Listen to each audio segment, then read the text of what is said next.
Hello and welcome to another episode of 060. On this episode we're doing the spark plugs on an N55 powered BMW M2. Now there are a few differences between doing this job on the M2 versus the M235, but it is basically very similar. The main difference just being the engine cover and the air intake. Something else that we're doing with this car is just about to switch over to full E85, so we're actually changing the spark plugs and the gap. We're actually fitting the, I'm going to read this out so I don't get it wrong, but it's the plugs that are going in are the NGK SIL ZK BR8 D8S plugs, and these basically will work better with the increased boost from the tune, and gapping them down is going to help with the E85. So let's get straight into it.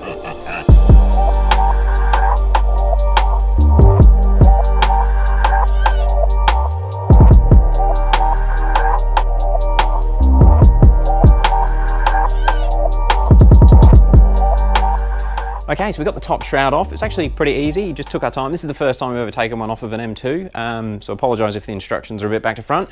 But it's basically, you've got these two covers on the two outer corners.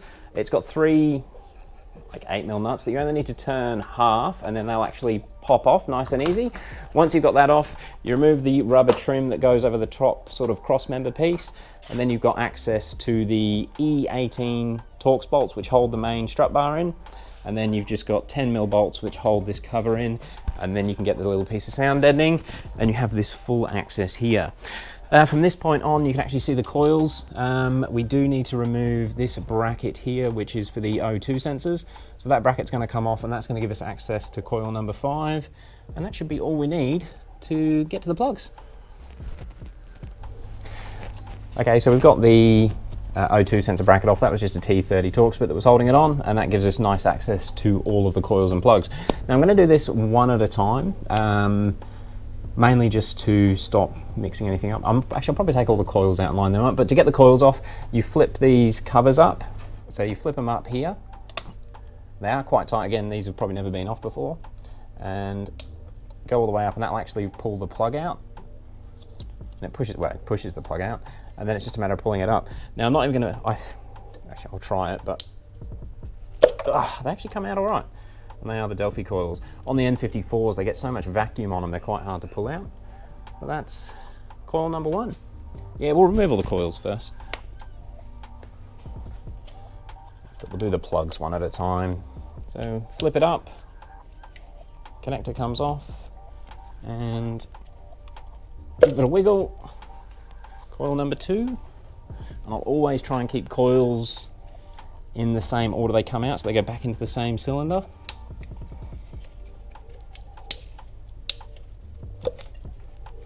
Coil 3. They're actually nearly too hot to touch still. That might be helping them release. Coil 4.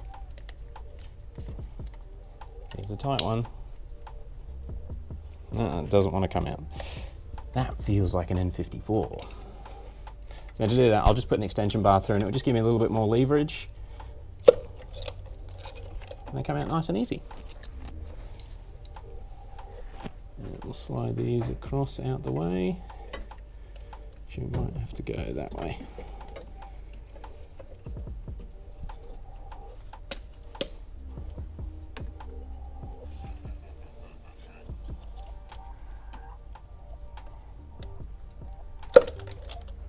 Number 5, and the very last one.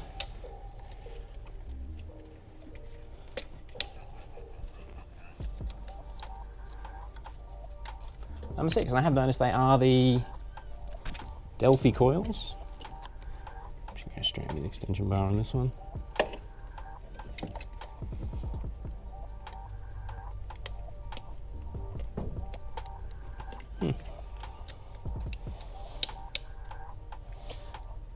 There's always one.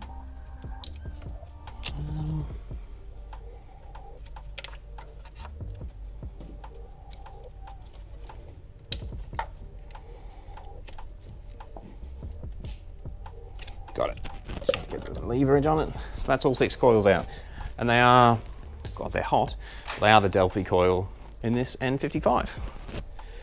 Okay guys, now part of going to the one-step colder plugs and running a fully 85 mix, we actually need to gap these plugs down. They need to be gapped down to 0.02 millimeter, and I'm gonna do it using a feeler gauge. Now these feeler gauges, they've been around for what feels like forever, and this is what mechanics have been gapping plugs with since forever. You can get more modern tools, but they're quite expensive, that'll actually clamp onto the plugs and let you screw down on the electrode tip thingy bit.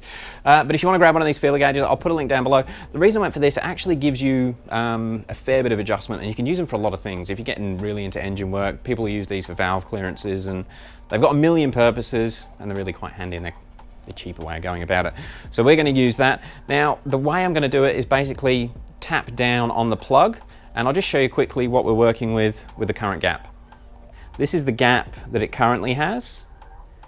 And you can see we've got a fair bit of movement.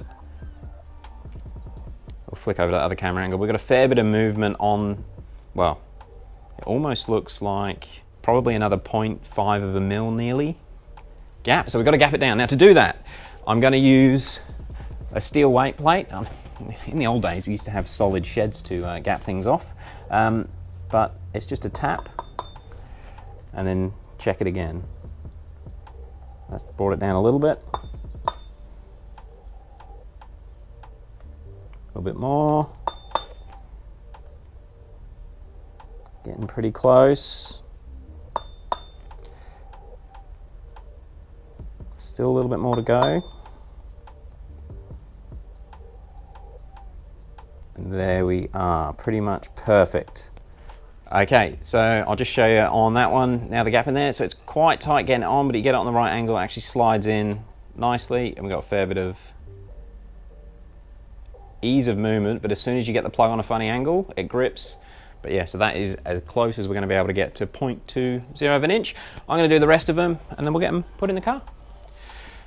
Probably should have mentioned it earlier, but I think all of the direct injection BMW engines have a very new, it's just a unique design on the spark plug side of things. It's not a normal spark plug hex fitting. It's pretty much a 14mm 12-point socket, but I would really recommend getting a proper spark plug tool. The one I've used here has got a magnetic ring in it, and it actually sucks the plugs in quite nicely, firm. So when you're actually removing the spark plugs out, nice and easy, and when you put them in, it's the same ordeal. So let's get the first spark plug out.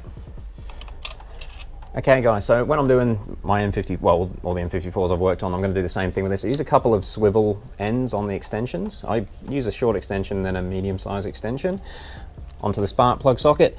Let it slide down into place, let the socket magnetize onto the plug, and then when I know I've got that angle all nice and on, I can actually lock the extensions and remove any play there. I normally crack them with a small breaker bar, but sometimes they require a fair bit of force, sometimes not too bad. That one has come off. Always be careful when you're undoing spark plugs. You don't want to force anything too much.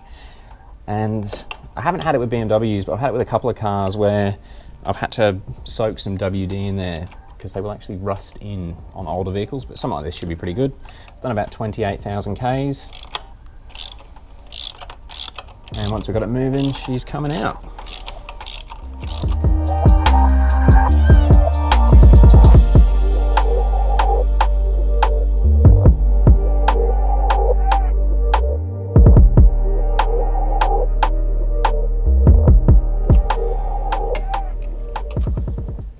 It's going a bit better.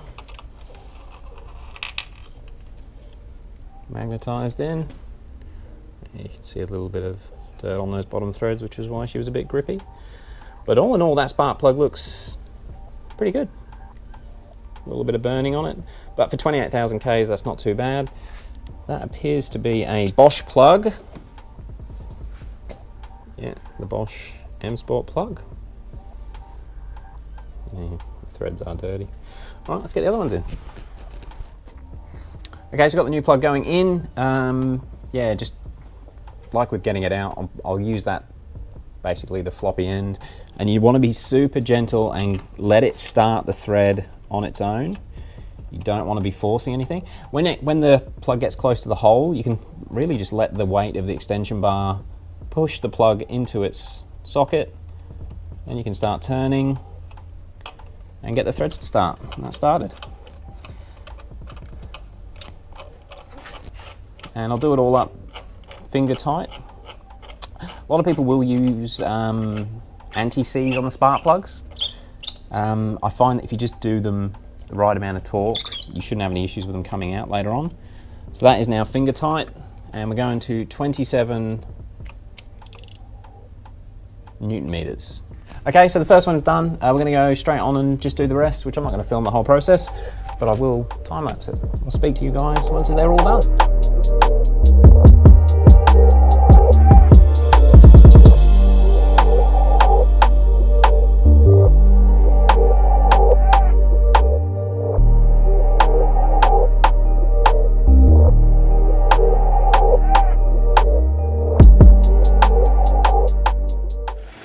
Well guys, she's all done, plugs are in, and she's running fine. We actually did a high pressure fuel pump install at the same time, which is why it's now dark outside.